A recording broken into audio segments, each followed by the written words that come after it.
Remember when they say family is the safest place in the world? That's a lie, the biggest lie I've ever heard. Because it was inside my own house, in my childhood bedroom with dolls on the shelf and drawings on the wall, that my brother did to me what even the devil wouldn't dare. And my father? Well, my father always thought the sun rose and set on that boy. Even today, at 73 years old, I can still hear that gruff voice saying, "Making things up again, girl?" Making things up. As if the belly that grew inside me at 14 was something I imagined. My name is Jessica Randall, but you can call me Miss Jessica. I was born in 1951 here in Oak Ridge, Tennessee, in a time when children had no voice, especially girls. Girls were supposed to stay quiet, obey, and be grateful. Today, sitting on the porch of my simple but honest little house on this hot July afternoon, I've decided to tell a story I've kept hidden for almost 6 decades. It's not a pretty story, mind you. It's the kind that makes your stomach turn, that makes you want to cover your ears, but it needs to be told. Because I know there are many girls out there going through the same hell I went through, thinking they're alone in the world. If you're listening to me now, tell me in the comments where you're from. I want to know if my story is reaching far, if there are people from all over America watching. And please, if you can, give the video a like and subscribe to the channel, because each like, each comment gives me strength to keep talking about what many people prefer to sweep under the rug. I remember like it was yesterday the first time I realized something was very wrong in my family. I must have been about 7, playing house in the yard, when I heard my father shouting at my mother in the kitchen. It wasn't anything new, he was always shouting, but this time was different. "Martha, stop coddling that girl. Let her learn that in this house I'm in charge, me and Tony." Tony, my older brother, 5 years older than me to be exact. Dark-haired, tall from an early age, with those green eyes that came from who knows where, because everyone else in our family had brown eyes. The neighbors were always saying he was too handsome, that he'd break many hearts. Little did they know that the first heart he'd destroy would be mine. My father, John Randall, was one of those men born in the wrong time. He thought women were meant to serve, that men don't cry, that one male child was worth 10 females. He worked at the nuclear plant. I don't know exactly doing what, but he always came home smelling of whiskey and cigarettes. When he was in a good mood, he ignored my existence. When he was in a bad mood, when he was in a bad mood, it was better to disappear. As for my mother, Martha Randall, a name that couldn't be more appropriate, she was a saint. Tiny, hair always tied in a tight bun, hands calloused from taking in other people's laundry. She tried, poor thing. Tried to protect me the best she could, but against my father there wasn't much she could do. "Stay quiet, my child," she'd whisper when Daddy started yelling. "It'll pass. It'll pass." The house where we lived was one of those 3-room places, a living room that served as everything, a bedroom for my parents, and a small room in the back that was mine and Tony's. In the beginning, when I was very small, we got along well. He taught me to climb trees, to fish in the creek that ran behind our house, to whistle. But as I grew older, things changed. It started slowly. A wandering hand here, a strange look there. I didn't really understand. I was a child, you know. I thought it was normal for a brother to want to hug his sister in that tight way, to want to sleep in the same bed even though he had his own next to mine. My mother sometimes came into the room in the middle of the night and saw him in my bed. "Tony, go to your own bed, boy." But he always had an excuse. He was afraid of thunder. He was cold. He missed when he was little. My father? My father thought it was wonderful. Look how much they love each other. Now that's a united family. And he'd pat Tony on the back with pride. He was the perfect son after all. He played baseball like him, drank like him, cursed like him. They were 2 peas in a pod. Father and son, thick as thieves, partners in everything. I, on the other hand, was the burden. The girl who was born when they wanted another boy. The walking disappointment. My father didn't hide it from anyone. "This one was a miscalculation," he'd tell his friends, pointing at me. "But what can you do? God wanted it that way." The first time I noticed something really weird was on an Easter Sunday. I was about 9, all dressed up in a yellow dress my mother had sewn. The whole family gathered, uncles, cousins, the house full. Everyone complimenting how pretty I looked, how I was growing into a young lady. Normal, right? Just family stuff. But Tony didn't like it.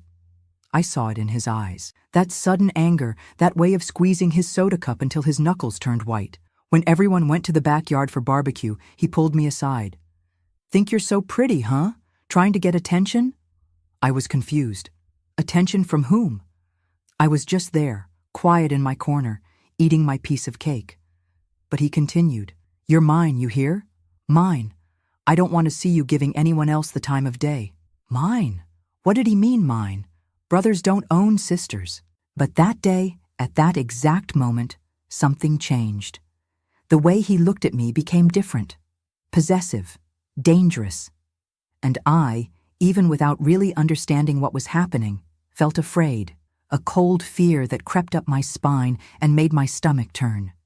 I tried to talk to my mother. "Mom, Tony is being strange with me." She was washing dishes, hands full of suds, her always tired face.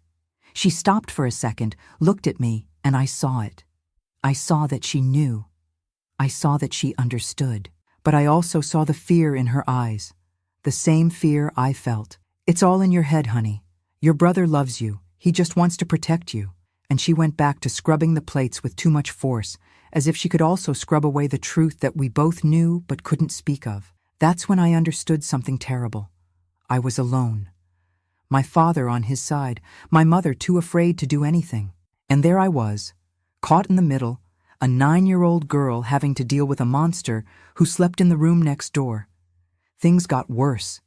He started coming into the bathroom when I was taking a shower. "Forgot my towel," he'd say. But he'd just stand there, watching. I'd shrink into the corner, try to cover myself with my hands. But he wouldn't leave. "What's the matter? I'm your brother. You don't have to be shy around me." I started bathing with my clothes on. Seriously. I'd go into the bathroom dressed, lock the door, and only take off my clothes inside the shower stall. Even then, he found a way. He'd break down the door, say he needed to use the bathroom urgently. My mother would complain about the broken latch. My father would say it was my carelessness. Nights were worse, much worse. He'd wait until everyone was asleep and come to my room. At first, he'd just sit on the edge of the bed, running his hand through my hair. "You're beautiful, you know that. The most beautiful in the family." I'd pretend to sleep, squeeze my eyes shut, pray for him to go away. Sometimes it worked. Sometimes it didn't. When I turned 11, things completely spiraled out of control. It was on my birthday, actually. My mother had made a simple cake, cornbread with strawberry jam. Just the 4 of us sang "Happy Birthday," no friends, no party. My father gave me an old doll he found somewhere. "You're getting too old for this nonsense," he said. "But here you go." Tony gave me a necklace. A cheap plastic necklace, the kind they sell at dollar stores, but he made a big ceremony of it. For my beautiful little sister. And he hugged me in front of everyone. A hug that lasted too long, held too tight. I felt his hand sliding down my back, stopping where it shouldn't. I looked at my mother in desperation. She looked away. That night, he came to my room again. But this time it was different. This time he didn't just watch. "You're a young lady now," he whispered in my ear. "Time to learn some things." I was shaking so hard the bed moved. I tried to scream, but he covered my mouth. "Be quiet. If you scream, I'll tell Dad you've been fooling around with Mike from the grocery store. You know what he'll do to you." I knew. Of course I knew. I'd seen him beat my mother for much less. Once, she smiled at the gas delivery man and got beaten for a week. Imagine what he'd do to me if he thought I was offering myself to the neighborhood boys, as he used to say. So I stayed quiet. I bit the pillow and stayed quiet while my brother did things that even today I have trouble putting into words. It hurt. It hurt so much I thought I would die. But the physical pain was nothing compared to the pain in my soul. To know that this was happening and nobody would help me. The next day, I could barely walk. My mother noticed, of course. "What's wrong, Jessica? Why are you limping?" I made up that I had fallen. She didn't ask anything else, but when Tony wasn't looking, she put some antiseptic on my wounds. Her hands trembled, silent tears streaming down her face, but she didn't say anything. She never did. From that night on, it became routine. 2, 3 times a week, sometimes more. He'd wait until everyone was asleep and come. I learned to detach myself.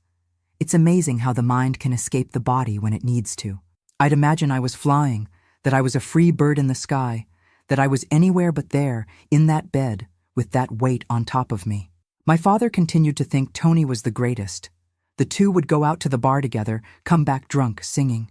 "This is my son," he'd shout for the whole neighborhood to hear. "A real man, not like that boring girl Jessica." I was visibly withering. I stopped eating properly, stopped talking. At school, the teachers would ask if everything was okay at home. I'd nod yes. What was I going to say? Who would believe me? Tony was everyone's favorite, handsome, polite, helpful. He helped old ladies with their groceries, played ball with the neighborhood kids. The perfect son. No one imagined the monster he was when the doors closed. There was a day I almost told everything. It was to Mrs. Johnson, the neighbor. She was different from the others. No husband, lived alone, worked outside the home. The other women talked about her behind her back, said she was a lesbian, that she wasn't respectable. But she was always kind to me. "Jessica, honey, you're not well," she said one day, finding me crying behind the church. "What's happening?" I opened my mouth to speak. The words were there, on the tip of my tongue. My brother, he does things. But then I remembered my father, what he was capable of doing, not just to me, but to my mother, to anyone who got involved. And I shut up. "It's nothing, Mrs. Johnson. I'm just sad because I fought with a friend." She didn't believe me. I could see it in her eyes. But she didn't push. Years later, when everything had already happened, she sought me out. "I knew, Jessica. I knew, and I did nothing. Forgive me." I forgave her, of course. What could she have done?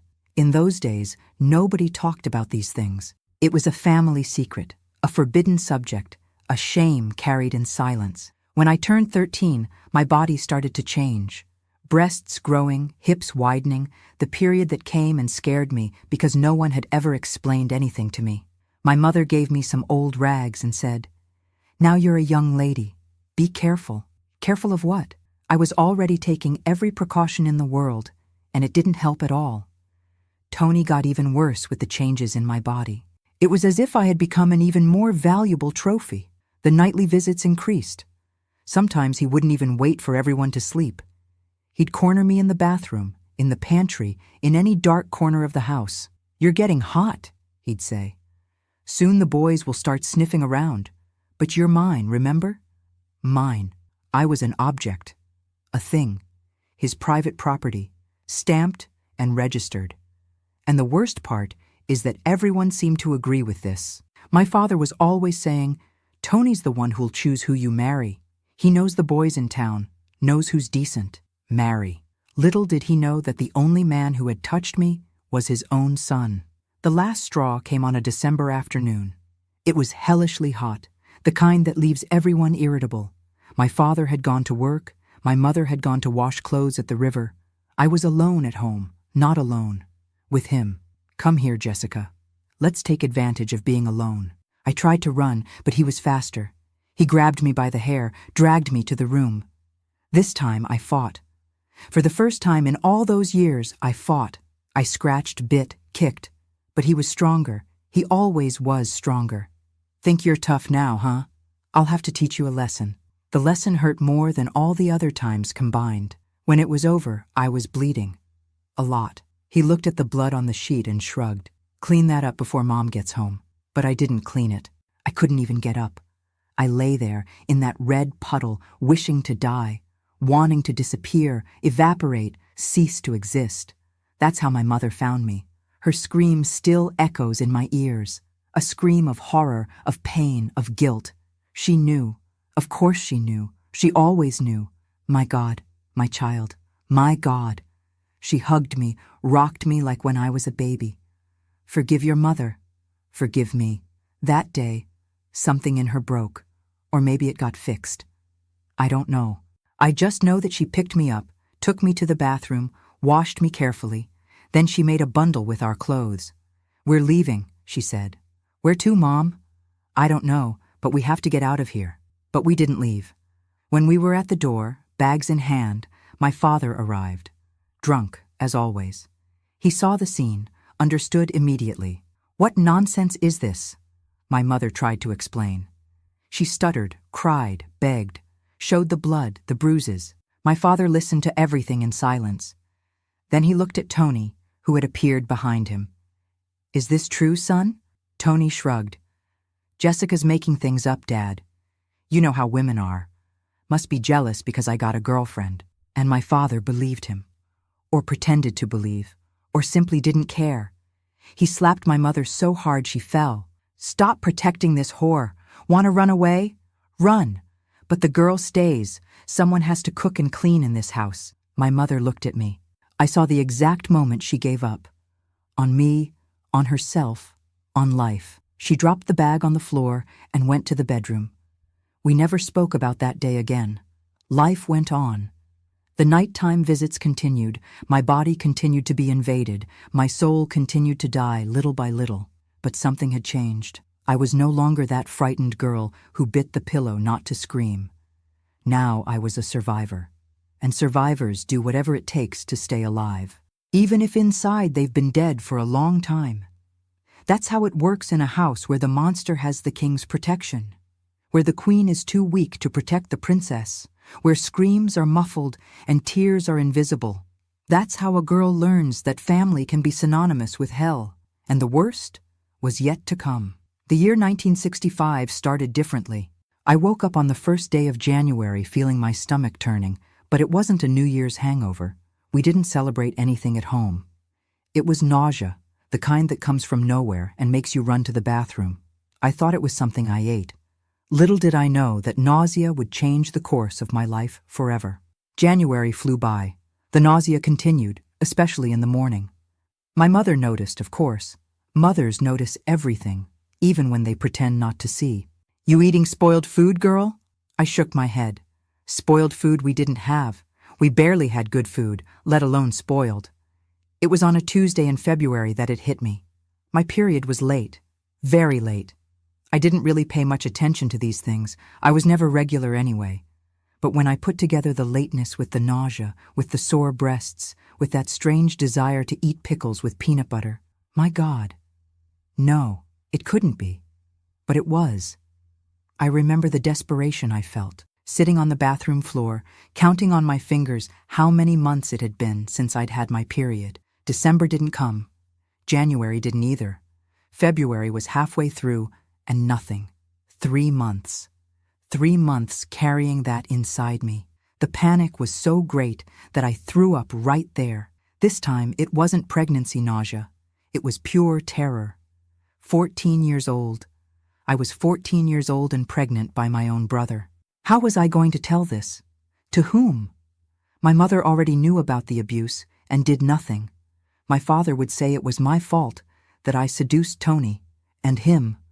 What would he do when he found out? I decided to hide it. There was no other way out.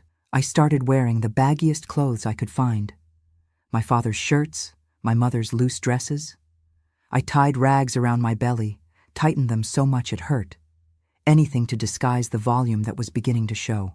But a pregnant child's body can't be hidden for long. It was my mother who noticed first, of course. One morning in March, she came into the room while I was changing clothes. She saw the already prominent belly, the swollen breasts, the stretch marks beginning to appear. Her face lost all color. "Jessica, my child, are you—" I started to cry. It was the first time in months that I cried for real. Not that silent crying I had learned to do so as not to bother anyone. I sobbed so much I could barely breathe. "Mom, I didn't want this. I swear I didn't want to. He always—" She hugged me, hard, like she hadn't hugged in years. We cried together there, on the cold floor of the room, 2 women shattered by the same misfortune. "We have to tell your father," she said finally. The blood froze in my veins. "No, Mom, for God's sake, he'll kill me." "And what do you want me to do, Jessica?" "Soon it won't be possible to hide anymore." She was right. At 4 months, it was already difficult to disguise. At 5, it would be impossible. But the fear was greater than reason. "Let's wait a little longer. Just a little longer." She agreed. Poor thing. She was also terrified of my father. But she started taking care of me in secret. She saved extra food, brewed herbal teas that eased the nausea, rubbed oil on my stomach to prevent too many stretch marks. Tony continued coming to my room. It's surreal to say this, but he didn't notice anything. Men can be so oblivious when they want to be. He did what he did and left, not noticing that my body was changing, that I moaned not from pleasure. It was never pleasure, but from pain, because everything hurt more with the baby growing inside me. April came, and with it my desperation increased. The belly was already impossible to hide completely. I started wearing a shawl all the time, even in the scorching Tennessee heat. At school, I made up that I had a back problem. That's why I walked hunched over. The teachers believed it, or pretended to believe. But at home, it became increasingly difficult. It was on a night in May that everything fell apart. My father came home drunker than usual. He fought with my mother over the cold dinner, broke 2 plates, kicked the dog. Tony tried to calm him down, but not even the favorite son succeeded this time. "Where's that whore Jessica?" he bellowed. I was hiding in the room, praying for him to forget I existed. But that day, I wasn't lucky. He kicked down the door. He saw me huddled in a corner, trying to cover my belly with the shawl. He took 2 steps in my direction and stopped. His eyes went from my face to my stomach, back to my face, down again. "Take that rag off, Dad, Take that rag off." With trembling hands, I took off the shawl. I stood there, the 5-month belly clearly visible under the thin dress. The silence was worse than any shout. He turned red, purple, eyes bulging from their sockets. When he finally spoke, his voice came out low, dangerous. "Whose is it?" I opened my mouth, but no sound came out. Whose is it? How was I going to answer that? "I'm asking whose child this is." "John, calm down." My mother tried to intervene. He slapped her without even looking. "Shut up." He turned his attention back to me. "Whore, I knew it. Always knew you were no good. Who was it? The grocery store boy? The butcher's helper? How many were there, you slut?" The words cut me deeper than a knife. Slut. Whore. At 14 years old, pregnant by my brother, and that's what my father saw in me. "Dad, it wasn't... I didn't..." "Don't call me Dad," he spat the words. "I'm not the father of a whore." That's when Tony came into the room. He saw the scene, understood immediately. But instead of fear or guilt, what I saw on his face was anger. "What's going on here?" "Your sister." My father pointed at me as if I were a disgusting animal. "The whore is pregnant." Tony looked at me. Our eyes met for a second. In that second, he knew I was going to speak. He saw it on my face, and he decided to act first. "I knew it," he said calmly. "I saw her with Mike from the gas station, several times. I tried to tell you, but you wouldn't believe me." Mike, the gas station attendant, a 16-year-old boy who barely looked at me. But just the mention of the name was enough for my father to explode completely. "That son of a bitch, I'll kill him!" And he went out the door, staggering drunk, but determined. Tony went after him, not to stop him, but to make sure the story would stick. I was left alone with my mother. She looked at me with a mixture of pity and despair.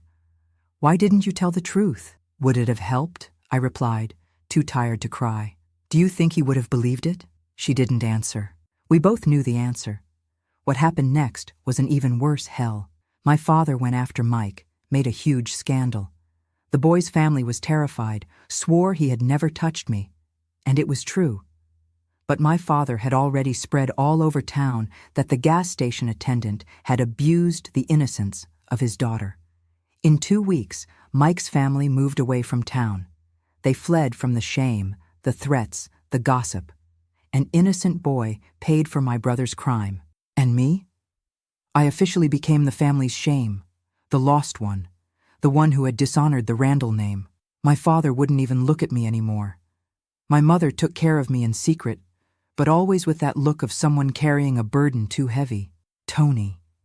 He became the hero, the brother who tried to protect the family's honor, the one who tried to warn the father about the sister's inappropriate behavior. Disgusting. At night, he still came to my room sometimes. Less than before, because now I was damaged goods, as he said. But he came. And when he came, he'd whisper in my ear, "This baby is mine. Never forget that. June passed slowly. July was even worse. My belly grew, the baby moved, and I withered inside. I stopped going to school. My father forbade it. I'm not going to be embarrassed by you anymore. I was locked up at home, a prisoner carrying another prison in my womb. The only outings were to church. My father insisted that I go, that everyone see my sin, my shame. The church ladies whispered, pointed, shook their heads in disapproval. I sat in the last pew, the shawl covering my now enormous belly, and prayed. Not for forgiveness. What forgiveness did I need? But for strength, for a way out, for a miracle. In August, 8 months pregnant, I could barely walk. Swollen feet, aching back, the baby weighing like lead. My mother delivered babies at home. She was a midwife in her spare time, when she wasn't washing clothes or getting beaten by my father. She prepared me for the signs, taught me how to breathe, how to bear the pain. It's going to be hard, she said. You're very young, very small, but we'll manage. We. As if she could share the pain of childbirth with me, as if she could carry with me the weight of giving birth to a child who was also my nephew. It was on a September dawn that the pains began. I woke up with a twinge in my back, then another in my belly, liquid running down my legs. My water had broken. I called my mother softly. She came running, assessed the situation. It's today. The following hours were a blur of pain.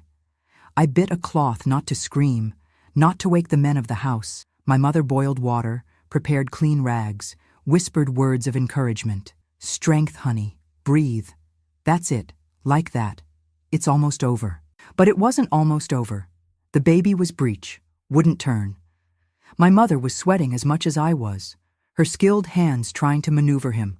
Holy Mary, help my daughter, she prayed between procedures. It was 16 hours of labor. 16 hours that seemed like 16 years. When the baby finally decided to be born, I no longer had the strength to push. One more time, Jessica. Just one more. And it was in a last wave of pain that he was born. A boy. Small, but perfect. Dark hair, fair skin. His eyes, when he opened them, were green. Green like Tony's. My mother cut the cord, cleaned the baby, wrapped him in a swaddling cloth. When she placed him on my chest, I felt something I didn't expect. Love. Pure, devastating, unconditional. That little creature was not to blame for anything. He was innocent, pure, deserved all the protection in the world. What are you going to call him? My mother asked. Before I could answer, the door opened. My father came in, Tony behind him. They saw the baby, saw me exhausted and bleeding on the bed. It's a boy, my father stated. A shadow of something, pride, passed over his face. It quickly disappeared. Doesn't matter. A whore's son is always a whore's son. But Tony approached. He looked at the baby, saw the green eyes, the jaw already showing signs of being square like his. He smiled. The kid's handsome, he said. And for a moment, a brief moment, I saw in his eyes something like remorse? Guilt? No. It was possessiveness, twisted pride. That baby was living proof of his power over me. He'll be called Charles, my father decided. Charles, a proper man's name. Maybe he won't take after his mother. Charles. My son had a name now. Charles Randall. No father on the record because officially no one knew who it was. Mike had been gone for months, so they couldn't put his name. It was just mine. In the days that followed, the house was strange. My father pretended the baby didn't exist. My mother took care of us both as best she could. And Tony, he prowled. He'd watch the baby nurse, change diapers, sleep. Sometimes he tried to hold him, but I wouldn't let him. My whole body tensed when he came near. He's my son too, he said once, softly, when we were alone. No, I answered with all the firmness I could muster. He's mine, only mine. But I knew it wasn't true. In that house, in that family, nothing was just mine. Not my body, not my son, not my life. The milk was slow to come in. Charles cried with hunger. I cried with desperation. My mother made teas, massages, but it seemed my body refused to nourish that child who came from so much suffering. It was Mrs. Johnson, the neighbor, who saved the situation. She appeared with a can of formula, said it was left over from her grandchildren. A lie, of course. She had bought it. But she presented it in a way that my father couldn't refuse without seeming worse than he already was. Accept it, John. It's for the child. He's not to blame for anything. And so Charles survived his first months. Formula donated by the neighbor, clothes that mysteriously appeared at the door, a blanket here, a pacifier there. The town knew. Everyone knew. And some, few, tried to help as they could. But the situation at home only got worse. My father drank more, hit more. My mother visibly withered away. And Tony started making plans. When the kid grows up, he'll be just like me, he'd say. I'll teach him everything.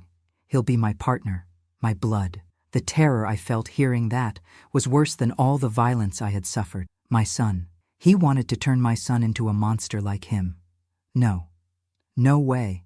I would die before letting that happen. And that's when I started planning our escape. Alone, at 15 years old, with a baby of a few months, no money, nowhere to go, but I had to try. For Charles, for the innocent child who deserved a chance to be different, to be better, to be free. The problem was how to escape from a prison where your jailers sleep in the next room, how to protect a child when you yourself are still a child, how to find salvation when the whole world has turned its back on you. The answer would come in the most unexpected way possible, and it would change our lives forever. But I'll tell you that later. The plan to run away kept hammering in my head day and night. Charles was already 3 months old, drinking well from the bottle, sleeping almost the whole night.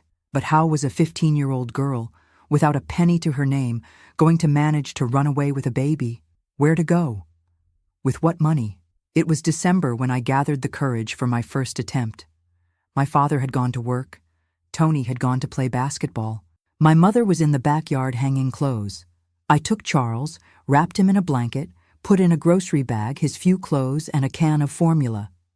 I didn't even have a suitcase. I was going to leave like a homeless person. I reached the gate. My heart was beating so hard I thought it would explode. 1 step on the sidewalk. 2. 3. That's when I heard my father's voice. Where do you think you're going? He hadn't gone to work. He was hiding, waiting, as if he knew I would try. I turned slowly. Charles pressed against my chest. I was taking the baby for some fresh air. The slap came before I finished the sentence. I fell sitting on the sidewalk, protecting Charles with my body. He started to scream, frightened. Lying whore! Thought you were going to run away with the bastard? He dragged me back to the house by my hair, locked the door, took the key. From that day on, I became an official prisoner. I couldn't even go to the backyard without supervision. January 1966 came hot and suffocating. Charles was growing, looking more like Tony each day, the same green eyes, the same square jaw. He was my blessing and my curse. I loved that child more than my own life, but each familiar trait was a reminder of the horror I had lived through. Tony began to take more interest in the boy. He wanted to hold him, make faces, play. I was disgusted, but couldn't always prevent it. My father supported it. Let the uncle take care of his nephew. It's good to have a male figure around. Male figure. If he only knew what kind of figure that was. One afternoon, I overheard Tony talking with a friend. When the kid grows up, he'll be my buddy. I'll teach him everything I know. Women, booze, fun. He'll be a real man, not a sissy raised by a woman. I froze. He wasn't just talking about teaching Charles to play ball or fish. He was talking about turning my son into another predator, another monster. No, never. I would rather die, would rather kill, than let that happen. It was on a February night that I tried again. This time I was smarter. I waited for everyone to fall into a deep sleep. I took the kitchen knife, forced the window of the room slowly, without making noise. I passed Charles through first, then squeezed myself through the opening. I was almost reaching the street when the neighbor's dog started barking. It woke up the whole neighborhood. Lights turning on, people looking. My father appeared at the door, in his underwear and slippers, furious. "Get her!" I ran. With Charles in my arms, barefoot, I ran like never before. But where to? I didn't know anyone, had no family besides that one. All the dark streets looked the same. The baby was crying. I was crying, desperation taking over. I ended up hiding behind the church. I crouched there, praying for dawn, for a solution, for a miracle. But no miracle came. My father came, with Tony and 2 friends. They found me easily. Small towns don't have many places to hide. The beating I took that time almost killed me. I was beaten until I passed out. I woke up 2 days later, all bruised, barely able to open my eyes, they were so swollen. "Next time I'll kill you," my father promised. "And the bastard with you." I didn't doubt it. The hatred in his eyes was real, palpable. If I tried to run away again, I'd wake up in a coffin. If I woke up at all. March passed, April too. I lived like a ghost in that house. I took care of Charles, did the household chores, got beaten when I stepped out of line. Tony continued visiting me at night when he felt like it. Less than before, now I was used, damaged, but he still came. "You're still mine," he'd say. "No matter how many children you have," children, plural. The terror of getting pregnant again consumed me. But what could I do? Locking the door didn't help. He'd break it down. Screaming didn't work. I'd get beaten more. Defending myself was impossible. He was stronger. It was in May that I met Rosie, a girl my age who started attending church. She had come from New York with her family. Her father was a transferred banker, different from everyone in town. She wore pants, cursed, smoked in secret. At first she scared me. Then she fascinated me. She was everything I wanted to be, free, brave, self-possessed. We started talking after Mass. She didn't judge me, didn't whisper behind my back like the others. "How old is your son?" she asked one day. 8 months. "And the father?" "There is no father." She looked at me in that way that only another woman understands. There's always a father. The question is whether it's worth talking about him. I didn't talk, but I think she understood anyway. She started showing up at my house with flimsy excuses, borrowing a book, asking for a recipe. My father didn't like her. "That one's not a decent girl." But my mother defended the visits. "It was good to have company," she said. What no one knew was that Rosie was helping me plan. She had contacts in New York, new safe houses, places for women like me. Places that accepted single mothers, where they didn't ask questions. "But you need money for the ticket," she explained. "And something to sustain yourself until you find a job. Money. Always the damn money." Where was a girl locked up at home going to get money? The answer came from where I least expected. June arrived with the town's 4th of July preparations. Fireworks, parade, barbecue. My father decided that the family would participate. Appearances, always appearances. He forced me to wear a gingham dress, put a ribbon in my hair. Charles was in my arms with a little patriotic outfit. At the celebration, while my father drank with his friends and Tony danced with the girls, I managed to get a moment alone. I sat on a bench away from everyone, rocking Charles, who was restless with the noise. That's when she approached. The mayor's wife, Mrs. Laura Wilson. Rich, elegant, childless. Everyone knew she suffered from not being able to have babies. "May I hold him for a bit?" she asked, looking at Charles with that face of someone dying of longing. I let her. She took him with such care, such tenderness. Charles, who was shy with strangers, calmed down right away. He even smiled. "He's beautiful," she whispered. "So beautiful." We stayed there in silence, her rocking my son, me thinking about life. Suddenly she spoke. "It must be hard, so young, alone." "It is," I agreed. I had no strength to pretend. "If you need help, anything." I looked in her eyes. I saw kindness there. True kindness, not the fake charity of the church ladies. "Are you serious?" "I am. Very serious." And that's how it started. Mrs. Wilson began to help me in secret. She'd send care packages, clothes for Charles, sometimes money.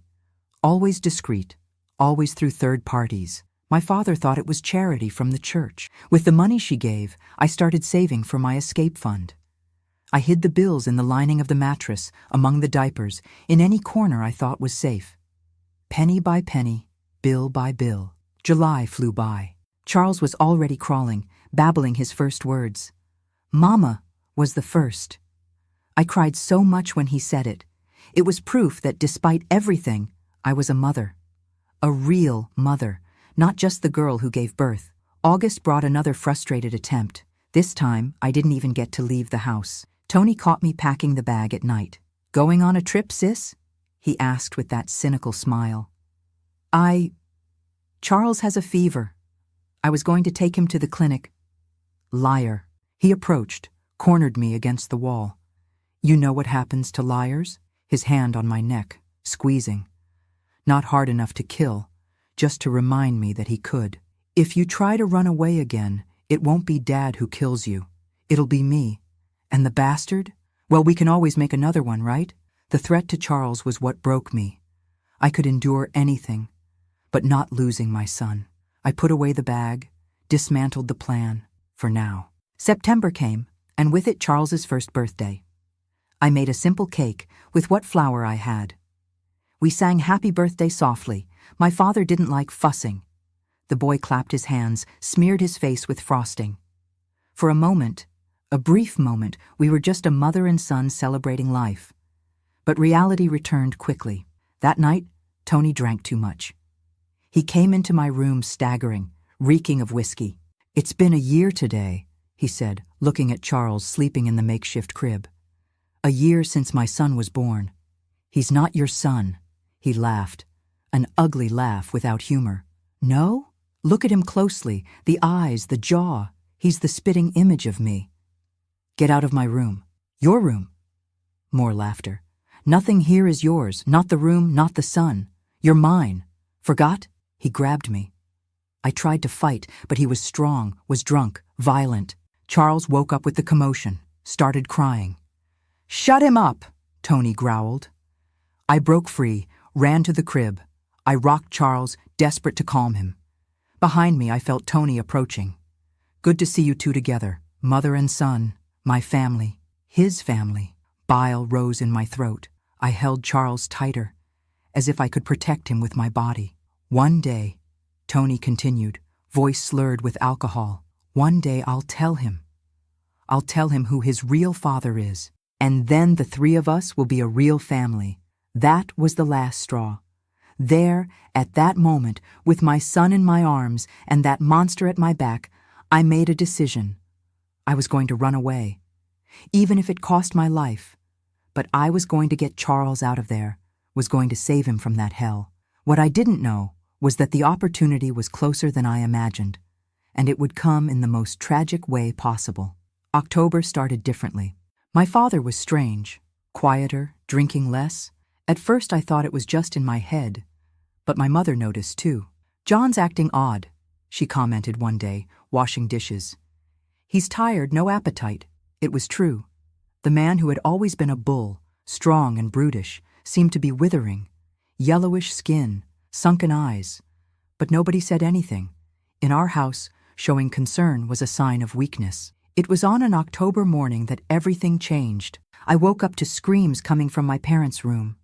I ran there with Charles in my arms. My father was lying on the floor, convulsing. Foam coming from his mouth, his whole body rigid. My mother kneeling beside him, trying to hold him. "Call for help," she shouted. Tony appeared, frightened. For the first time in my life, I saw real fear in his eyes. He ran to call the pharmacist. He was the closest thing to a doctor we had back then. But it didn't help. By the time Mr. Thompson arrived with his medicine bag, my father had stopped foaming, stopped moving, stopped breathing. "Heart attack," the pharmacist diagnosed. "Massive. Nothing could be done. Dead." My father was dead. The man who terrorized me my whole life, who allowed all the abuse, who called me whore and slut, dead there on the bedroom floor in pajamas and slippers. I should feel something. Sadness, relief, anything. But I only felt emptiness. A huge emptiness, as if a weight I had been carrying for years had suddenly disappeared, and I didn't know how to walk without it. The wake was that same afternoon. In a small, hot town, you can't wait. The house filled with people, relatives I'd never seen, friends from the bar, colleagues from the plant, all lamenting, all pretending that John Randall had been a good man. He was strict, but fair, they'd say. He took care of his family, an honest worker. Lies. But lies that everyone preferred to believe. Tony became the man of the house overnight. He received the condolences, organized the funeral, made the decisions. I saw in his face the pride of assuming his father's post. The new boss. The new owner. It was at the cemetery, watching the coffin being lowered, that it hit me. My father's death meant one thing. A chance. Maybe the only one I would have. The man who imprisoned me, who watched me, who threatened to kill me if I ran away, no longer existed. I looked at Tony on the other side of the grave. He was holding my mother, playing the role of the devoted son, but his eyes met mine. And in the midst of the mourning, the whole theater, he smiled. A small, discreet smile. Just for me. The smile said it all. Now I'm in charge. Now you're even more mine. But he didn't know. Didn't know that at that exact moment, watching the dirt fall on my father's coffin, I was planning my freedom. Our freedom, mine and Charles's. My father's death wasn't a tragedy. It was a miracle. The miracle I had prayed for so long. The first days after the funeral were a mess. People coming and going from the house, bringing food, giving condolences. My mother walked through the house like a lost soul, not knowing what to do without her husband to order her around. Tony was strutting around, playing the head of the family, receiving the inheritance paperwork, signing documents.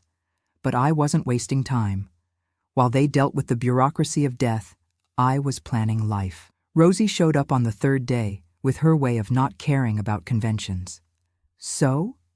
Going to take the chance? I looked at Charles playing on the floor. 14 months already, walking on those wobbly little legs, saying random words. My beautiful, smart boy, who deserved better than that cursed house. I am, but I need to be smart. When? Soon. Before he takes over everything for good. The plan was simple. Wait for the will to be read, take my share, because I was entitled to something, being a daughter, and disappear. Rosie had already talked to a cousin in New York who rented rooms to young women.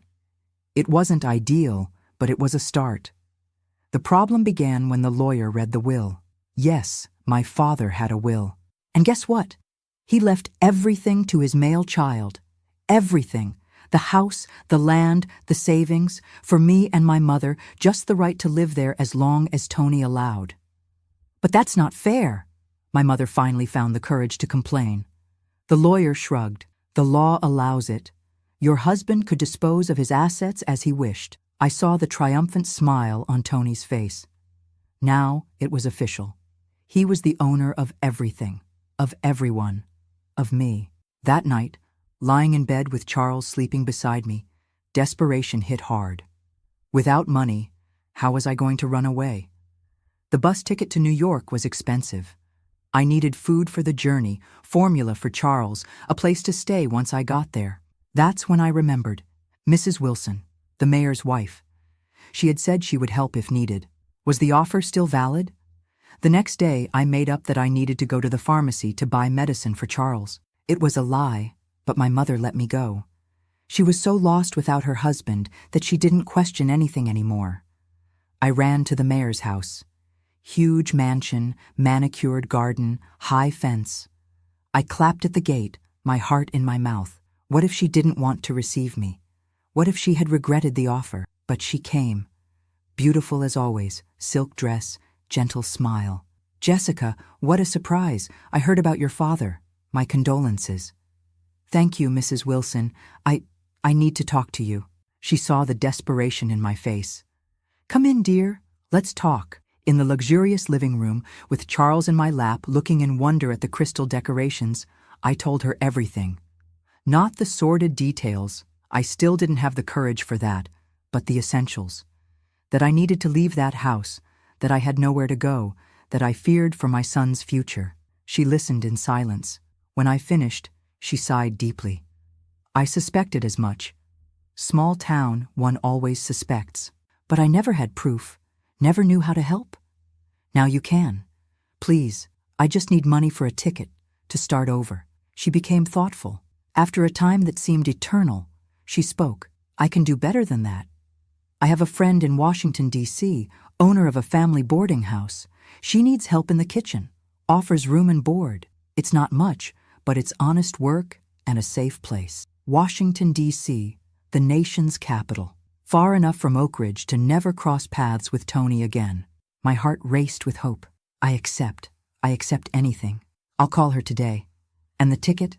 Consider it a gift. I almost cried with gratitude. But Mrs. Wilson wasn't finished. There's one condition, Jessica. You leave and don't come back. Don't write, don't send news. Cut off all contact. It's for your safety and for mine. My husband can't know I helped. Do you understand? I understood. Of course I understood. The mayor wouldn't like to know his wife helped the fallen girl of the town to escape. It could stain the family's reputation. I promise, no one will ever know. I left there with a light heart for the first time in years. I had a plan, I had help, I had hope. I just needed to act quickly before Tony noticed anything. The following days were of careful preparation. I separated the essentials, clothes for Charles, documents, the little money I had hidden. Everything fit in one travel bag. Entire life in one bag. Rosie helped as she could. She found out the bus schedules, the best route, where to make stops. She taught me how to use the phone booth, how to ask for information, basic things I had never needed to know. It's different in big cities, she explained. You have to be smart, not trust just anyone.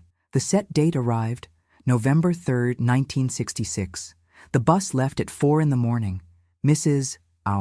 Wilson sent the ticket money with Rosie, along with a letter of recommendation for her friend in Washington.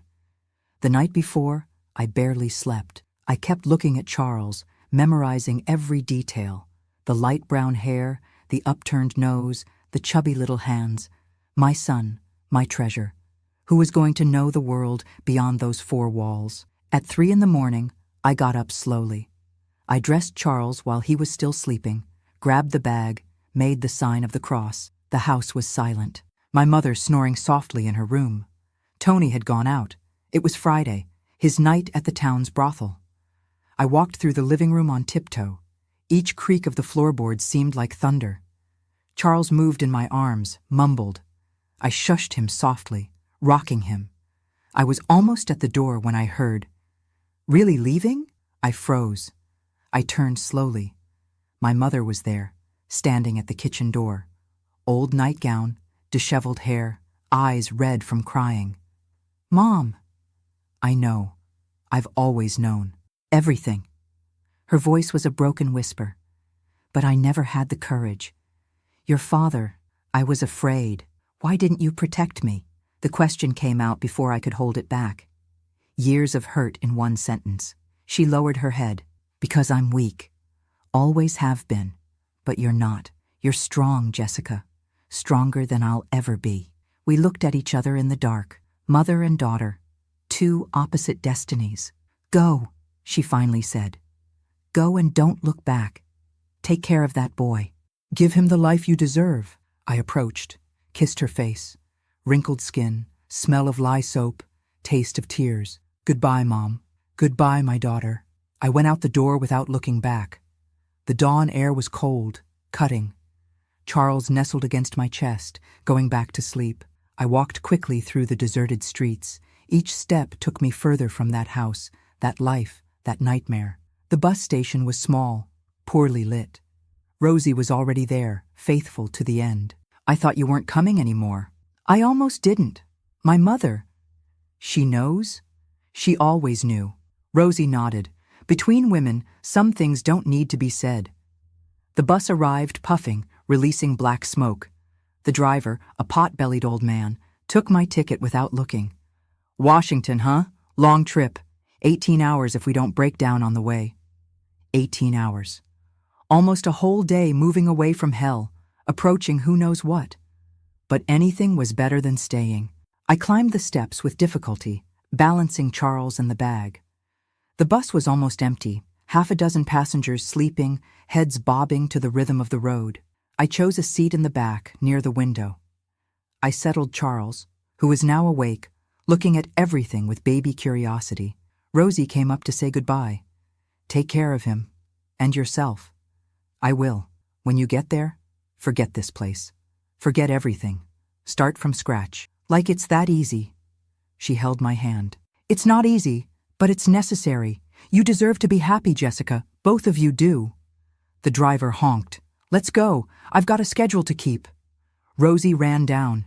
She waved from the sidewalk as the bus started. I waved back, eyes burning with unshed tears. The bus picked up speed, leaving behind the familiar little houses, the church where I suffered in silence, the cemetery where my father was rotting, the square where I never played. Oak Ridge disappearing in the dark, becoming memory, becoming past. Charles pointed to the window, amazed at the lights passing by quickly. Look, Mama, look. Yes, my son, we're leaving, far, far away. He clapped his hands, happy with the adventure. So small, so innocent. He had no idea of the hell we were leaving behind, of the monster who slept in that house and who would wake up in a few hours to discover that his prey had escaped. I imagined Tony's face when he saw the empty room, the anger, the hatred, but also the relief. Now he wouldn't have to share the inheritance or support his sister's bastard. Yes, he would be furious at first, but then he would find another victim.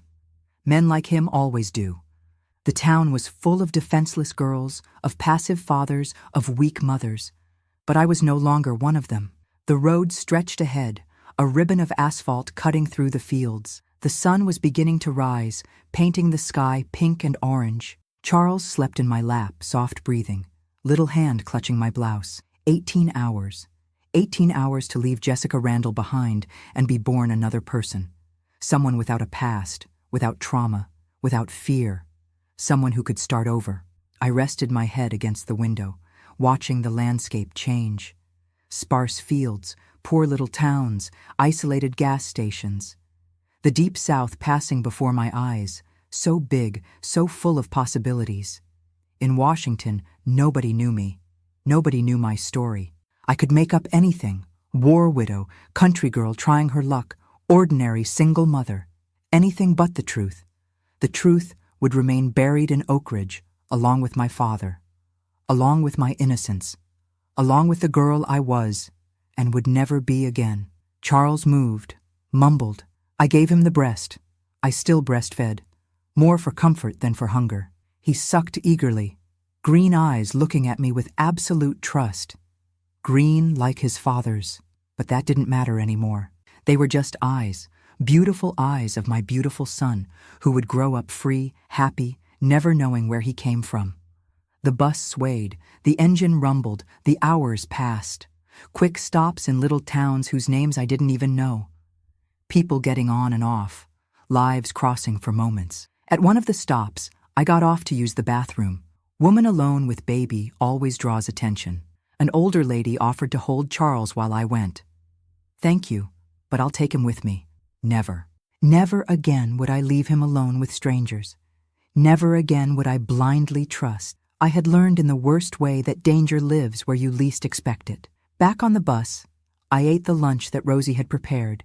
Sandwich, a banana, water in a little bottle. Simple food, but with the taste of freedom. The afternoon fell. The night came. Charles slept most of the journey, waking only to nurse or when the bus shook too much. I didn't sleep. I couldn't. Each mile was a victory, each town passed a relief. Finally, it was almost midnight when the driver announced, "Next stop, Washington, D.C. bus station. Those getting off, get your stuff ready." Washington. We had arrived. I looked out the window and saw the lights of the city. Large blocks of concrete illuminated, wide streets, a completely different world from what I knew. I took a deep breath. The new life began now. Without looking back, as Rosie said. Without fear, as my mother never managed. Just Charles and me, against the world. The bus stopped. I got off with wobbly legs, body aching from the journey. Charles woke up with the movement, looked around startled by so much light, so much noise. "It's okay, my love. We've arrived." The bus station was enormous compared to Oak Ridge's. People everywhere, buses coming and going, vendors shouting. I felt lost, small, but also invisible. Perfect. It was exactly what I needed, to disappear into the crowd. I looked for a public phone, dialed the number Mrs. Wilson had given me. A female voice answered, "Good Hope Boarding House." "Hello, is Mrs. Martha?" "Mrs. Wilson sent me. Jessica Randall." "Oh, yes, I was expecting you. Come, dear. Take a taxi. Give the driver this address." A taxi. I had never taken a taxi in my life, but I learned quickly. Big cities teach you the hard way. The driver, a friendly middle-aged man, helped with the luggage. "First time in Washington?" "Yes. You'll like it. New city, full of opportunity." Opportunity. It was all I needed. The boarding house was in a residential area, a simple but clean building. Mrs. Martha was waiting at the door, a woman of about 50, gray hair tied back, checkered apron. "You must be tired. Come, I've prepared a room." The room was small but had the essentials: a single bed, an improvised crib for Charles, a dresser, a mirror. Luxury compared to what I knew. "The kitchen is on the ground floor. You start tomorrow, okay?" "I can. Of course I can." "Great. There are 3 meals a day for the guests. Breakfast at 6, lunch at noon, dinner at 7. Payment is weekly, plus room and board." I nodded to everything. I would work whatever was necessary. That first night in Washington, lying in the strange bed, with Charles sleeping peacefully in the crib beside me, I finally allowed myself to cry. Cry with relief, with fear, with hope, for everything I had lived and everything I was yet to live. Outside, the city slept. Planned city, modern, full of promises, where nobody knew me, where my past didn't exist, where I could be anyone. I chose to be Jessica Smith. Common name, without history.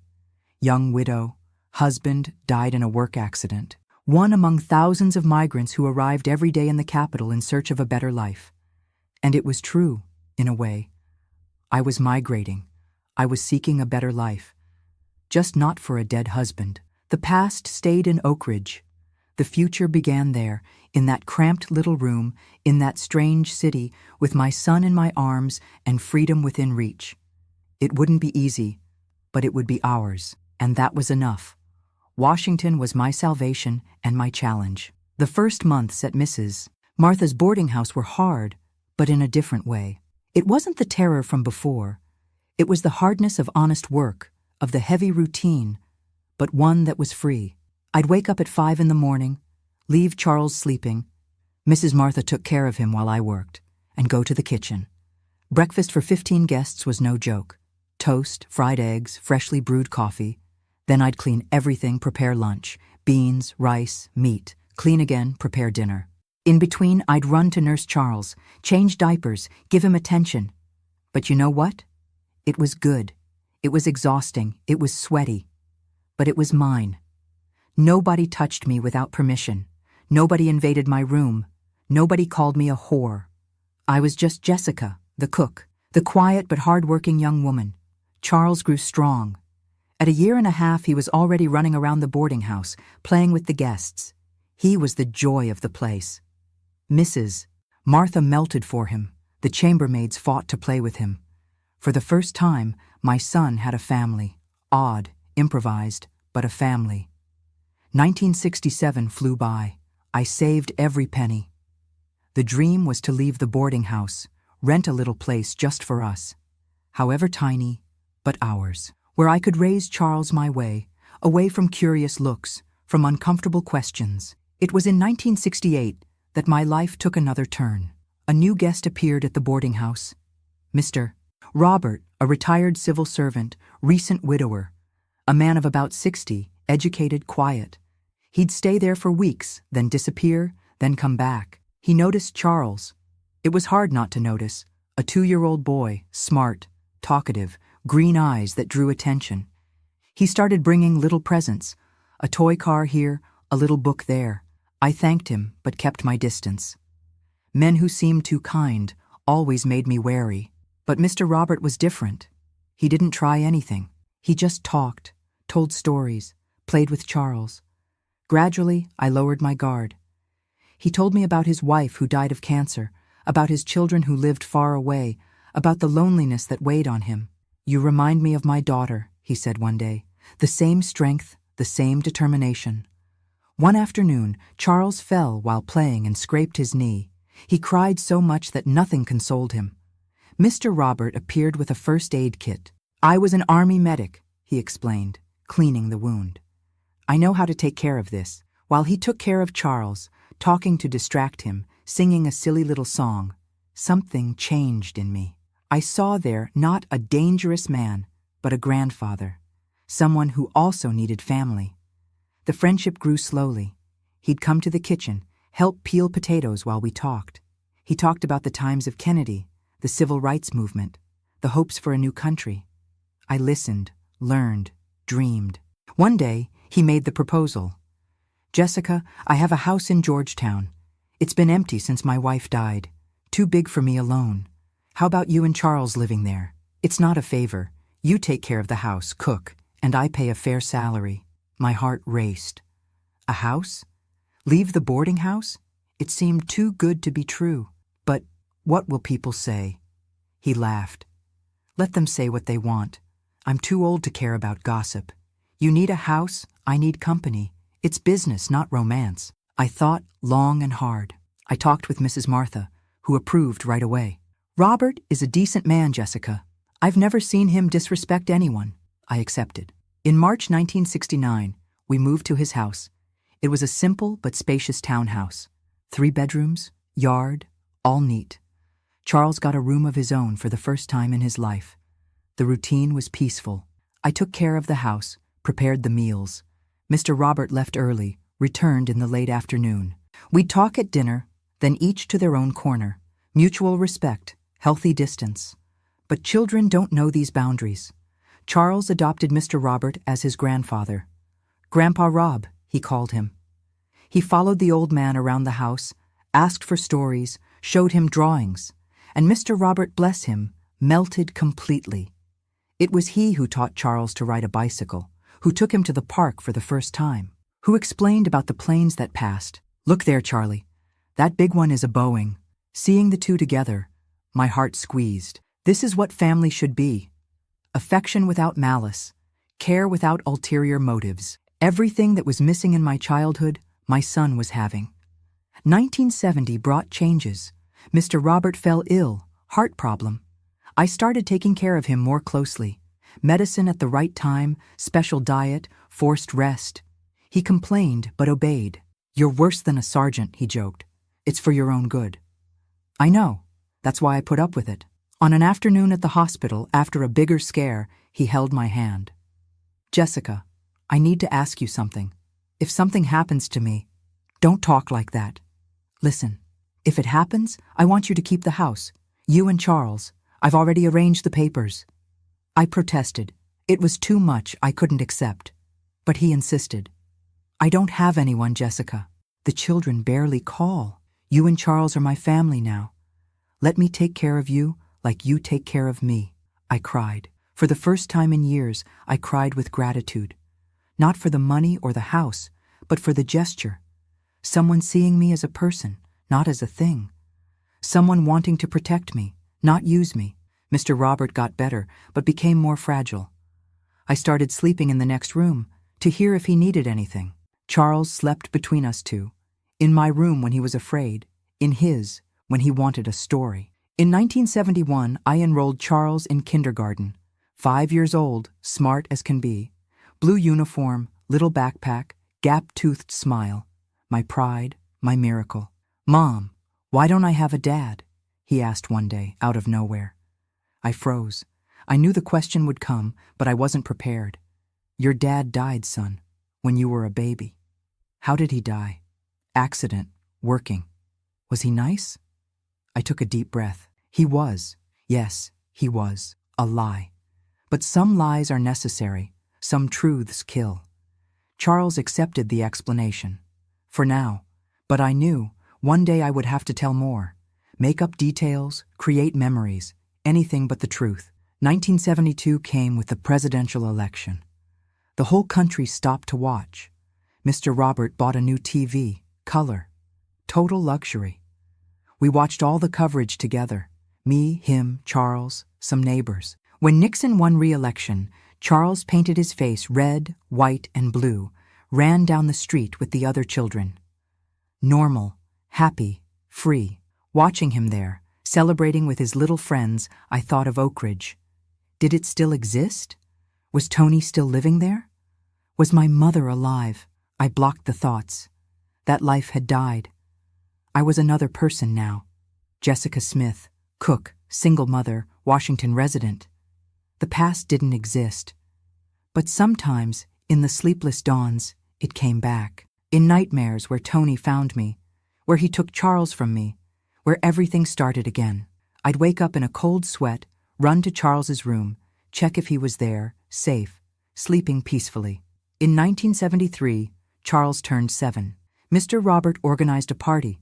Cake, balloons, kids from the whole street. I took photos with the camera he had given me as a gift. Frozen moments of unlikely happiness. That year, something changed between me and Mr. Robert. It wasn't romance. Neither I wanted it, nor did he try. It was something deeper. Complicity. Real family. Built day by day, in mutual care, in affection without demands. He got worse in the winter. Hospitalization after hospitalization. I divided myself between hospital and home, between caring for him and for Charles. Neighbors helped, teachers understood. A support network I never had before. One night at the hospital, he was too weak to speak loudly, whispered, "Jessica, you were the daughter I always wanted to have. Charles, the grandson I never met. Thank you, I replied, holding his hand. For everything. He died in September. Peaceful, sleeping, as he deserved. The funeral was simple. His children showed up, 2 men in suits with unfriendly faces. They questioned everything, who I was, what I was doing there, why their father left the house to me. "I'm his housekeeper," I explained. "A housekeeper who lives in the house? Who inherits everything?" The insinuation was clear. They thought I was a lover, a gold digger, a con artist. I let them talk. I didn't owe explanations to anyone. The lawyer resolved everything. The papers were in order, Mr. Robert's wishes registered. The house was legally mine and Charles's. The sons left grumbling, promising to contest. They never appeared again. 1974 began differently. For the first time in my life, I had something of my own. A house, stability, a future. Charles was growing healthy, studious. I found a job at a diner nearby. I needed to work, earn our living. But the nights were difficult. Without Mr. Robert, the house seemed too big, too empty. Charles missed his surrogate grandfather. I missed the company. That's when I met Mrs. Neely, the neighbor next door. Tough New Orleans lady, respected voodoo priestess. She saw my distress, offered help. "Girl, you're carrying something heavy. I can see it in your eyes. Want to talk?" I refused at first. Then, on a night of insomnia, I knocked on her door. We drank coffee, talked. I didn't tell everything. I never told everything. But I talked about the loneliness, the fear, the nightmares. She listened, nodded, understood. Everyone has ghosts, child. The secret is not letting them control us. We became friends.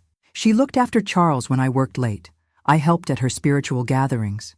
Community, belonging, things I never had in Oak Ridge. Charles loved the stories she told. Saints, legends, myths. He learned about culture, religion, respect for differences. He grew open-minded, big-hearted. "This boy will go far," Mrs. Neely prophesied. "He has his own light." I hoped it was true. For him to go far indeed.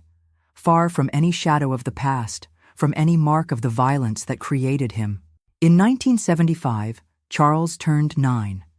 Preteen questioner, curious about everything. The questions about his father returned, more elaborate. What kind of work did he do? Construction. He helped build Washington.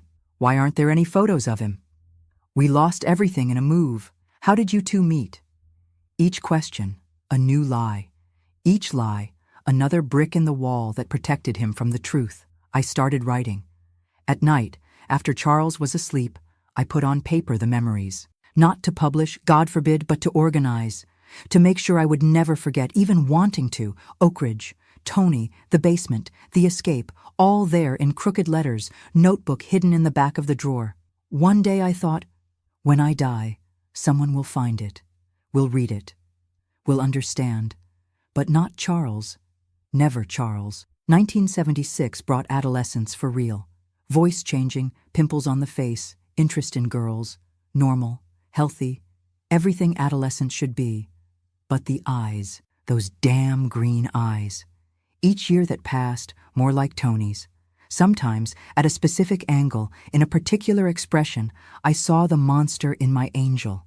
I'd take a deep breath. Remember, genetics is not destiny. Nurture overcomes nature. My son was good, would be good, regardless of the blood in his veins. In 1977, the graduation from middle school. Charles in a suit, diploma in hand, proud smile. Me in the audience crying secretly. My boy becoming a man, a good man. The years went by, and I watched each moment as if it were the last. By 1978, my Charles was preparing for college entrance exams. Mom, I want to go to college, engineering like Dad.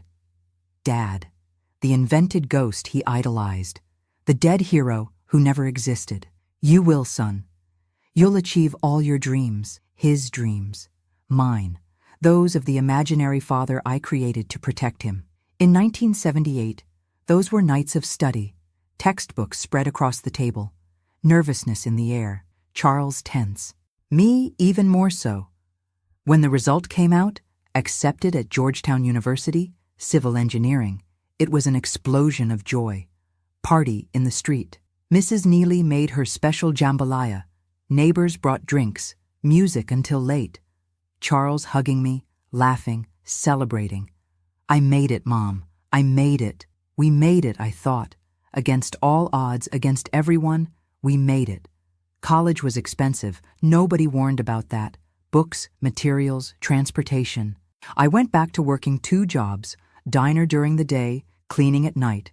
Exhausting, but necessary for his future. 1979 brought news. Charles in his sophomore year, steady dating a girl from his class, doing an internship, becoming the man his father never was. Honest, hardworking, caring. One day he came home with his girlfriend. Claudia, classmate. Decent girl, studious, pretty. Traditional Washington family. Mom, this is the woman of my life. I smiled. He was 19 and already knew. Young love, but true love. 1980 was the year of graduation. My son, the engineer. Tears of pride, exploding chest. Him on stage, receiving the diploma, looking for my face in the crowd. Graduation party. Claudia's family present.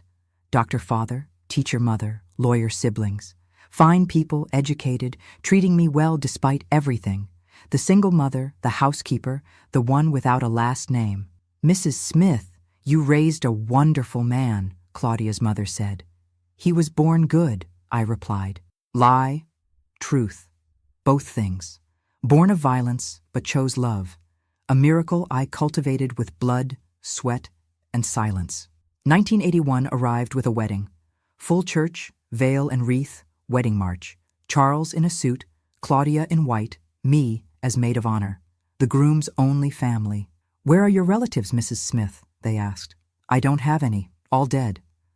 Another half-truth. Dead to me, at least. The priest talked about union, family, Christian love. I thought of Oak Ridge, of the forced marriage, of the terror disguised as sacrament. I compared it with this.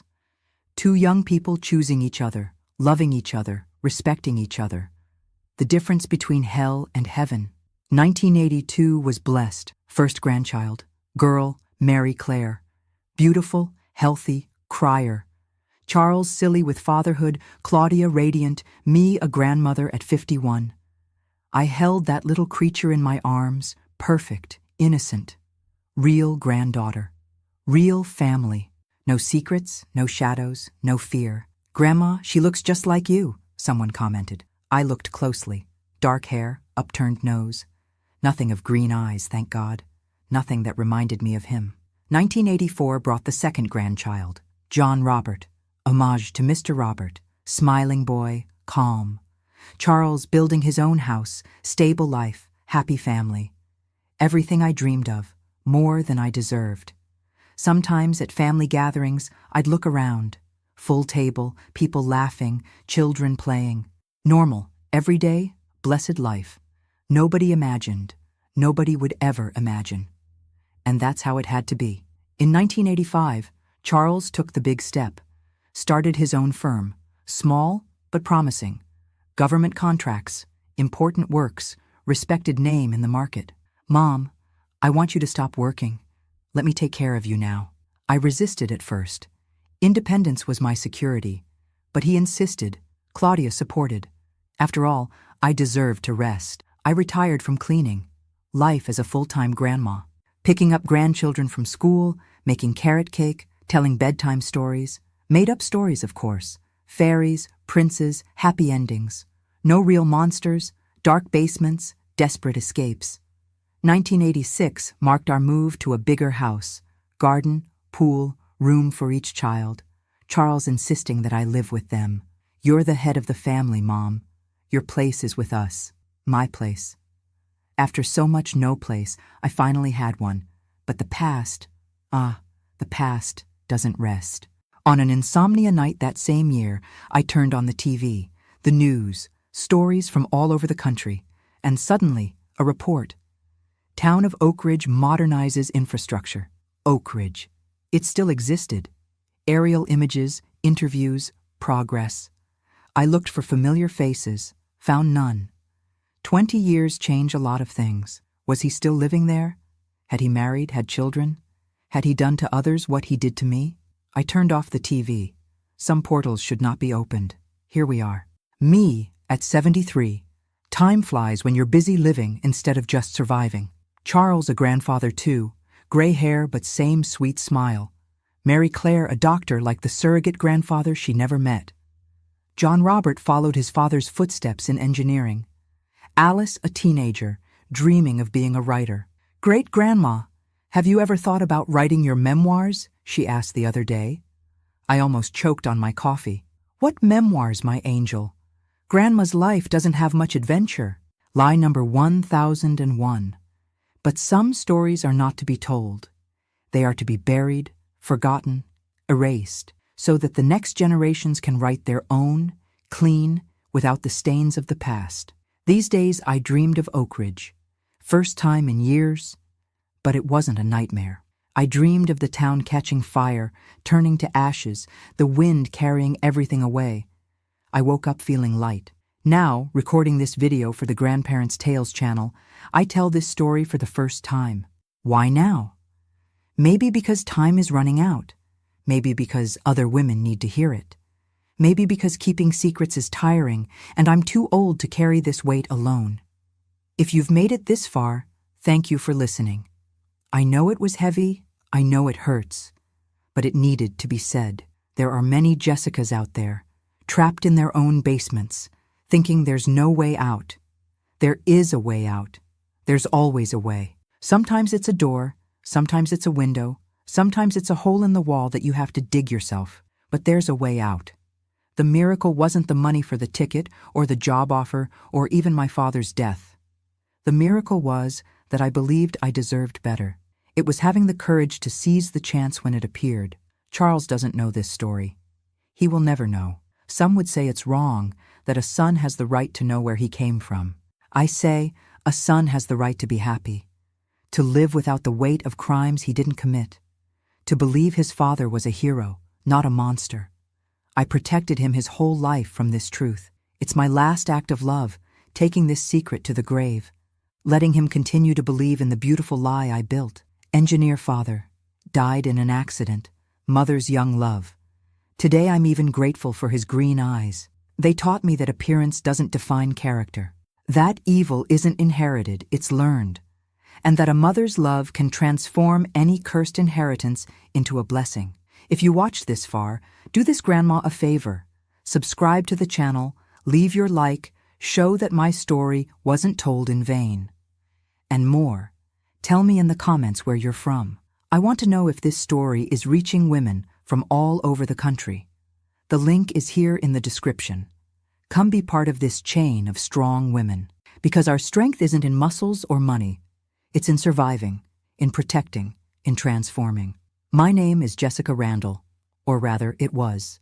Today, I'm Jessica Smith, Charles's mother, Mary Claire and John Robert's grandmother, Alice's great-grandmother. I'm the woman who chose life, not death, who chose love, not hate, who chose to lie to protect, not to speak to destroy. And if I had to choose again, I would do everything the same.